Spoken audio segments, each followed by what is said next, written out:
Welcome to the Deen Show. Do you know that we're going on close to 10 years strong, alhamdulillah, and that we're around our 500th episode of the Deen Show, and I thank everybody who's been supporting and tuning in with no breaks. We've been continuous, alhamdulillah, continue to support the program, and with no exception today, we have an exciting program. We're going to be talking about dating in Islam. Dating? Yeah.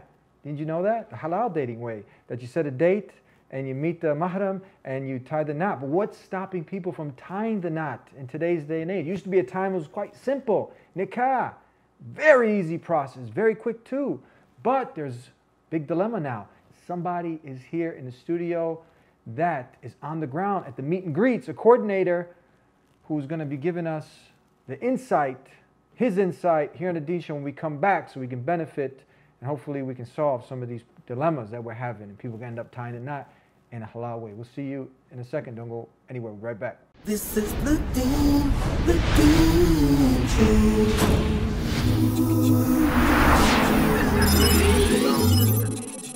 This is the Deen Show. This is the Deen Show. This is the Deen Show. This is the Deen Show. This is the Deen Show. This is the Deen Show. This is the Deen Show. This is the Deen Show. This is the Deen Show. Welcome back to the Deen Show. Peace be with you. Assalamu alaikum. Wa alaikum salam wa rahmatullahi wa barakatuh. How you doing, Brother Jay? I'm doing wonderful, thanks. Now people are out there who go to the El Maghrib seminars. That's the guy in the front row. Is that you?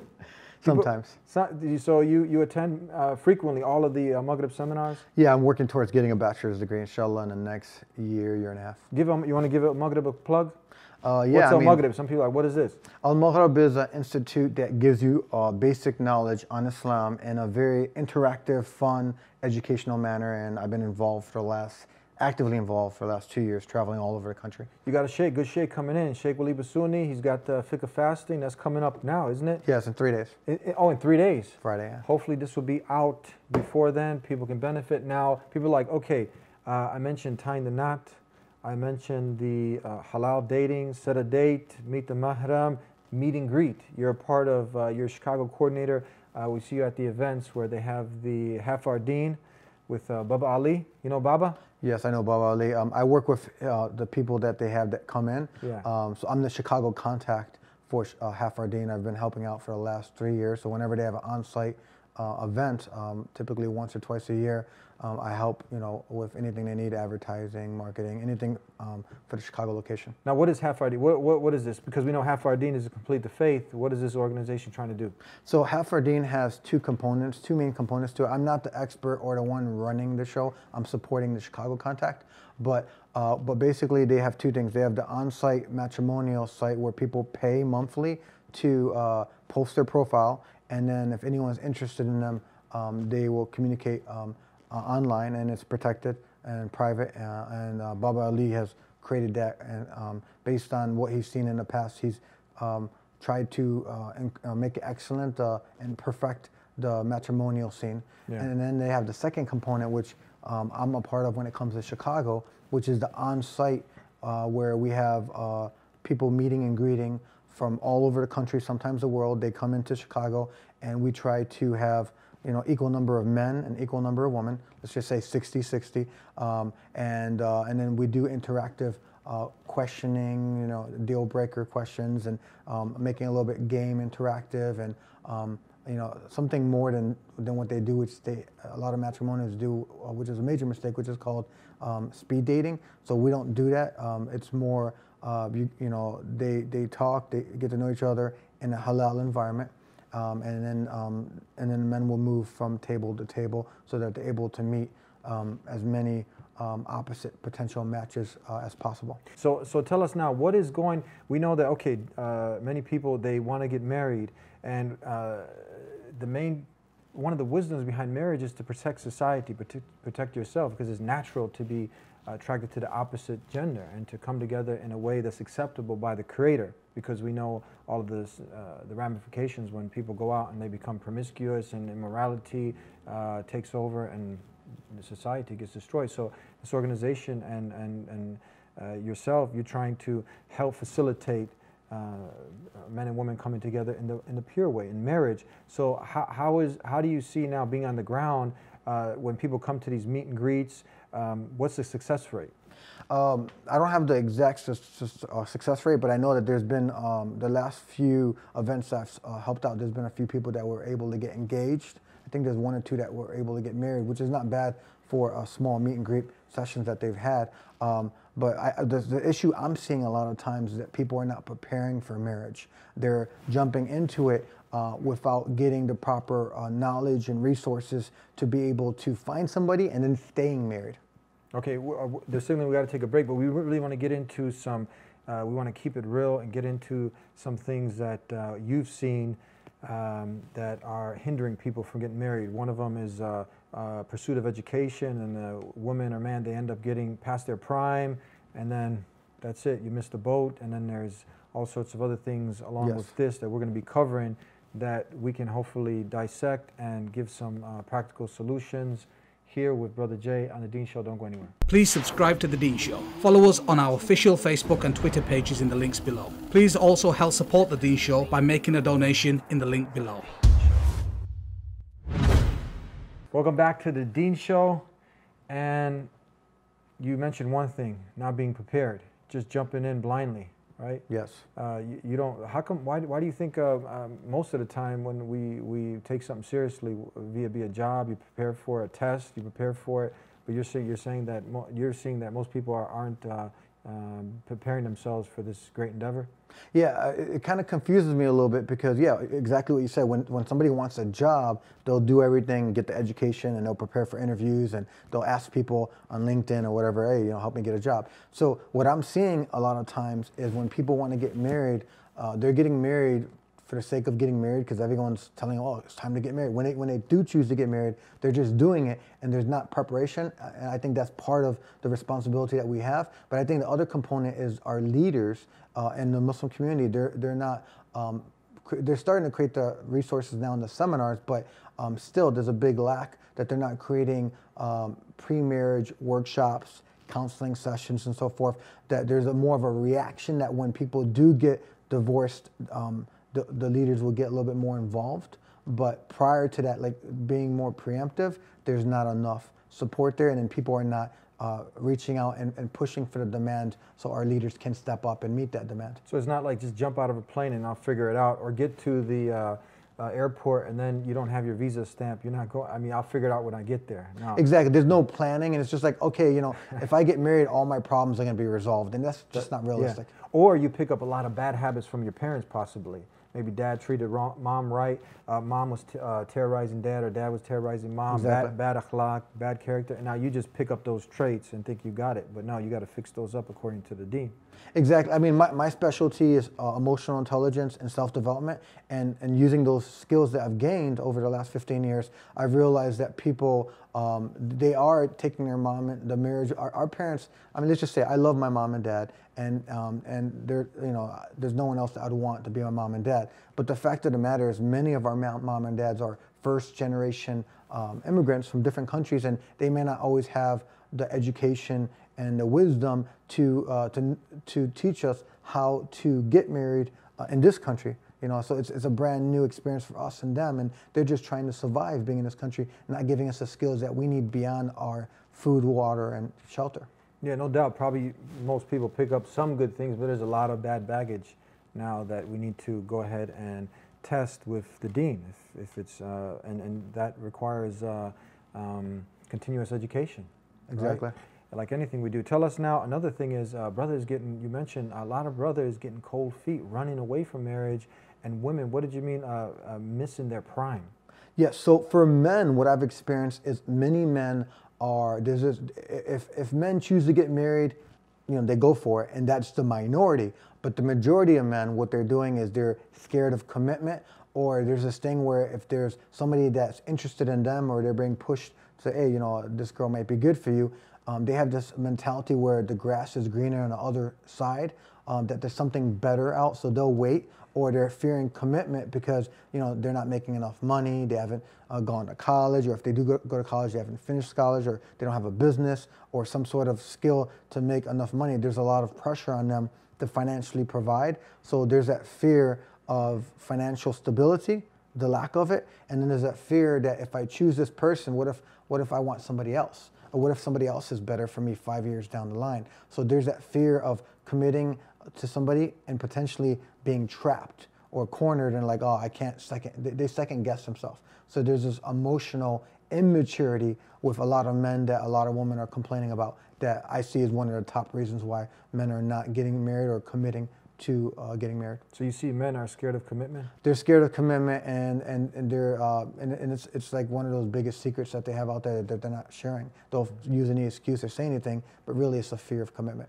I mean, it's easy just to, and women need to be not naive to this, that men will just go ahead and use a woman, right? Tell her those sweet nothings, and they don't have to commit there. Give her everything she wants as far as what she wants to hear, but at the end of the day, use and abuse, and then she's out like yesterday's newspaper. Exactly. The essence of marriage is a protection for men and women, but what I've learned, and our dean talks about this, marriage protects the woman, and if the woman, you know, God forbid, gets pregnant, you know, prior to marriage, it protects her kids, and it protects her if they're married. If they're not married, then there's not really that responsibility that the man has for his, you know, let's say, which is haram, girlfriend, or you know, the baby out of wedlock, which is happening a lot now.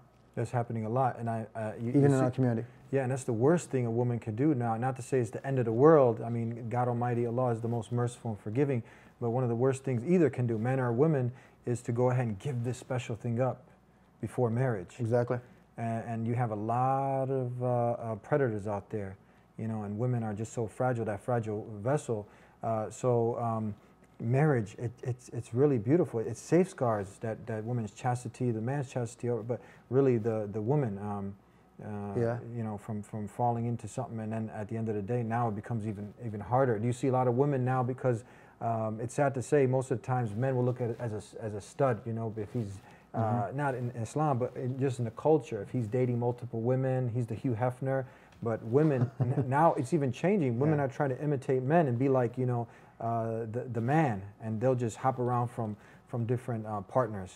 Yeah, I think on the woman end, you know, and I tend to be a little bit more merciful on the woman end more than the men's end, because of what I've seen. But what's happening on a woman is a couple things they're doing. Number one, they're delaying their marriage because they want to finish school, or they're getting a lot of pressure from their parents saying, look, you need to finish school, be a nurse, be a doctor, whatever the case is, finish school, get a career, and then get married, almost as if it's an insurance policy of, you know, just in case. Which I think, I understand where they're coming from, but I think it's creating a problem, because then it pushes a lot of women to get married in their early 30s, mid 30s, late 20s, which is not necessarily bad, but if you want to have kids and get it within a certain time frame, there's a time limit to having kids, you know, and there's more complications as you get older. So number one, women are delaying marriage because of the fear of divorce or the pressure of society and parents to finish school and get a career. And the second thing that a lot of women are doing is they're being unrealistic, and they're having very high expectations on men,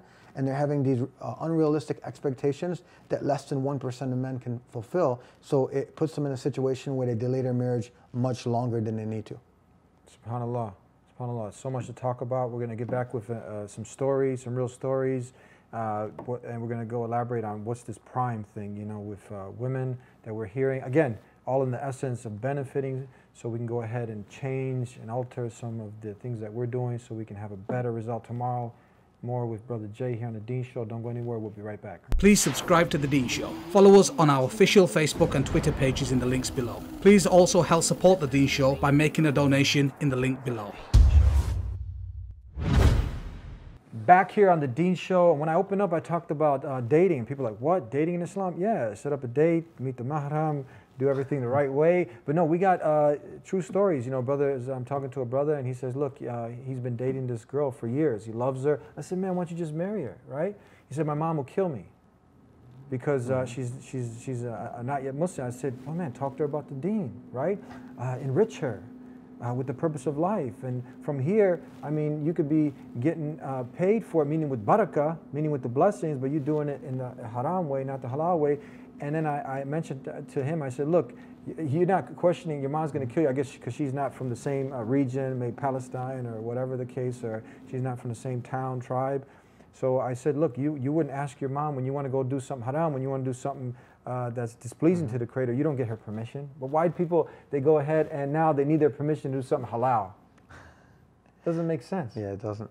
What are your comments on it? I mean, the thing is, what I've seen is there's kind of this backwardness in society where you're right. I mean, people when they do haram, they don't care about what people think, and then when they want to do halal, they want all these permissions and all that. I think a lot of times it could be many things, right? I don't want to sit there and limit it to one or two things, but if I had to choose, and what I've seen a lot of times is there's a form of manipulation that people use, where when they're doing something halal, they find all these excuses that they need all these permissions and all these restrictions and reasons, and so it forces them to, oh well, you know, I tried to do something good, it didn't work out, and now they become a victim of their circumstance, and they're using circumstance as being responsible instead of them being responsible. So there's this lack of responsibility and accountability that we are doing in our life. We're forcing other people, and this is why I used to be very active as a mentor. I'm not as active anymore, because I found a lot of the mentees that I was mentoring made me responsible for their decisions.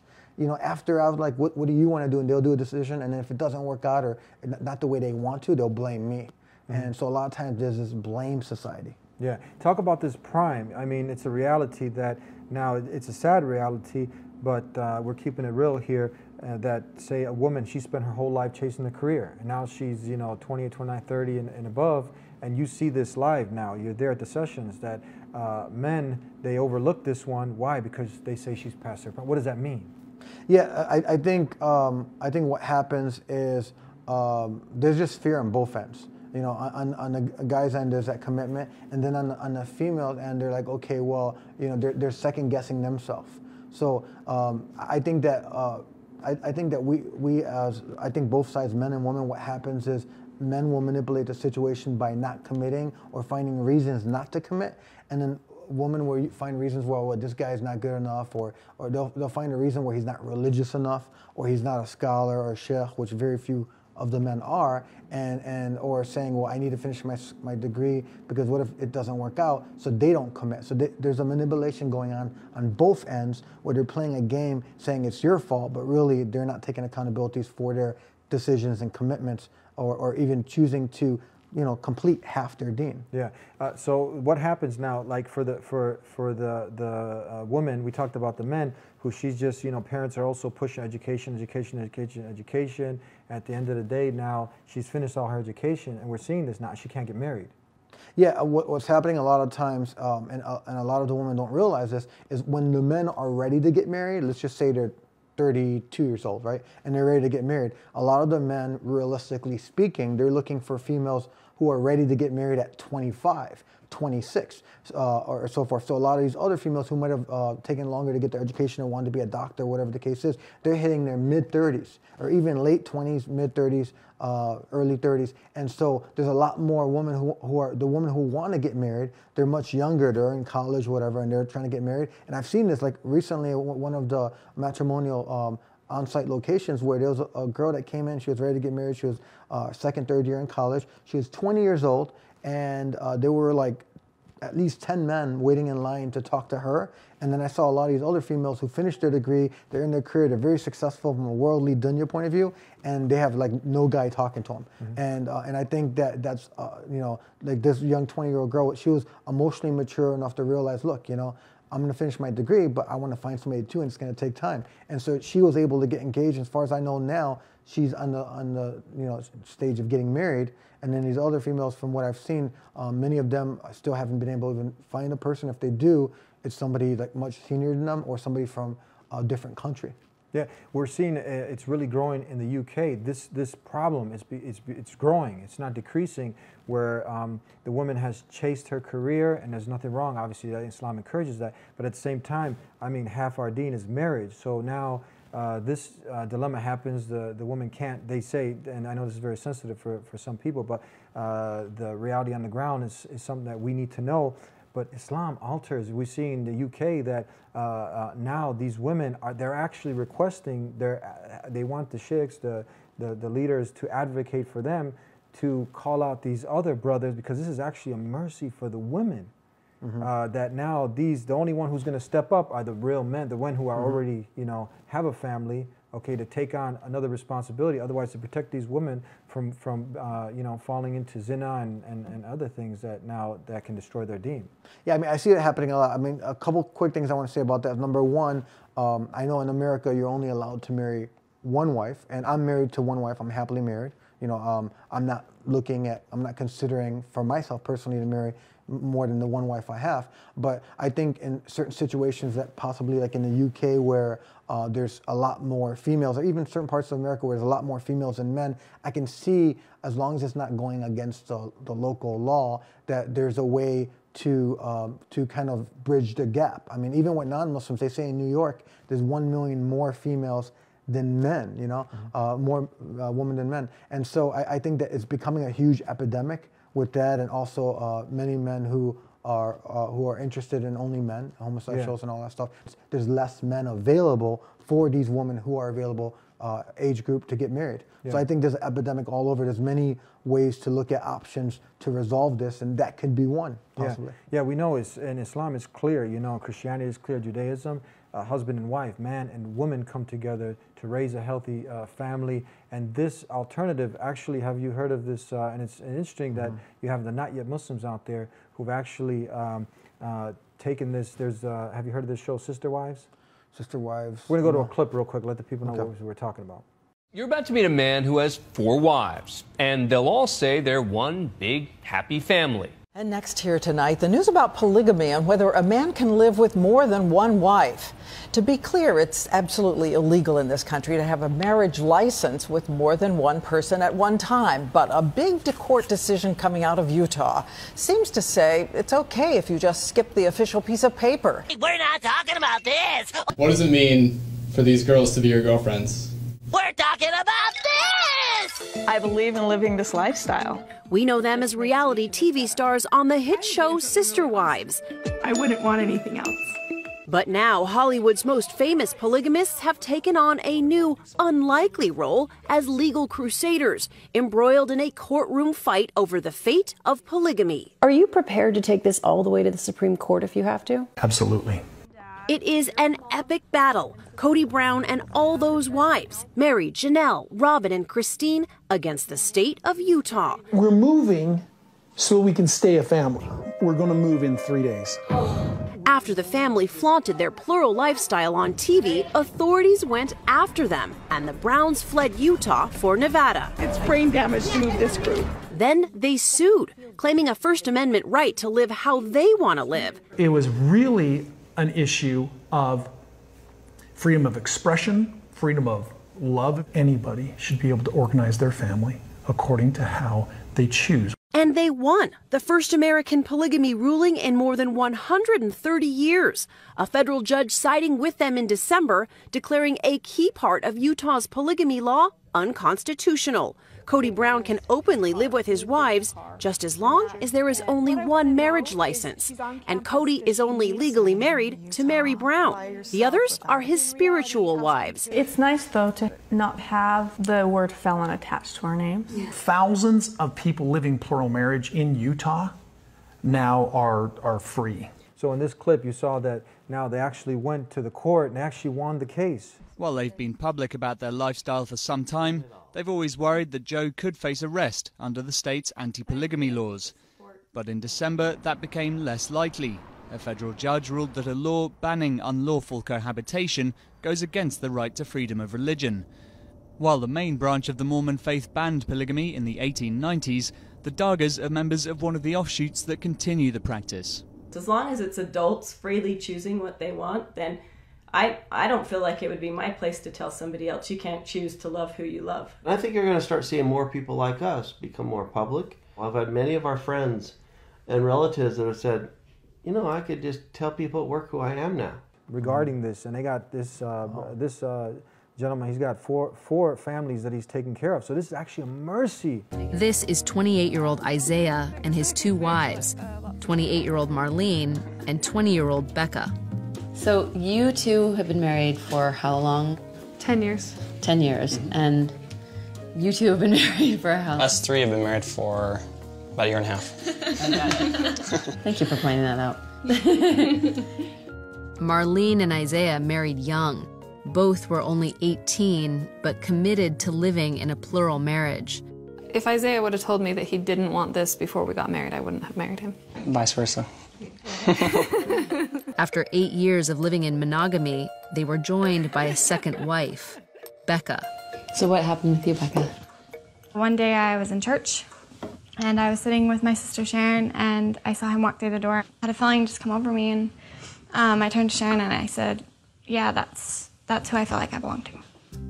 At 19, Becca married Isaiah and Marlene. As I watched the 3 of them, laughing, joking, and making sushi, they make it look so easy. They could be the poster family for polygamy. And I have to wonder, did they always get along this well? It kind of messed with my head a little bit. I mean, we're so different, you know? I mean, I'm tall, she's short, she's blonde, I'm brunette. Would you characterize it as kind of a little envy or jealousy initially? Yeah. I think that there's absolutely jealousies to work through. I think it's a normal human emotion.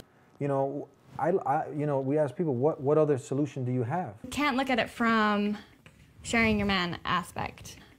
You have to look at it like joining the family. Like, her kids are my kids, and if I couldn't have kids, I would still have kids. If he was gone, I wouldn't be alone, I would have her, you know?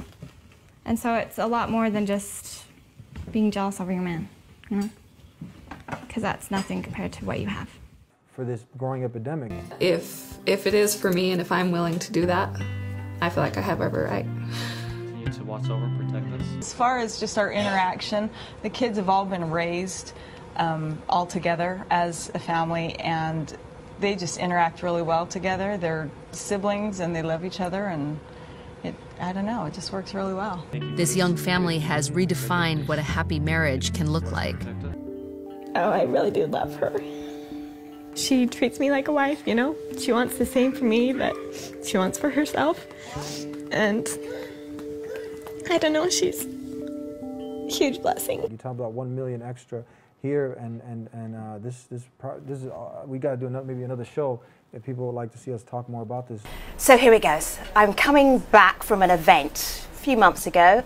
My driver is from Pakistan, and we're chatting. You know how taxi drivers like to chat. He's telling me about his first wife who just came over from Pakistan. She's really young. She's got 2 toddlers, and I'm empathizing a lot. I'm telling him the story.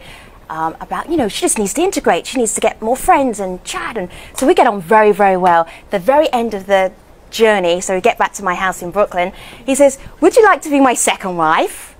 And so I never ever thought about polygamy until that actual moment.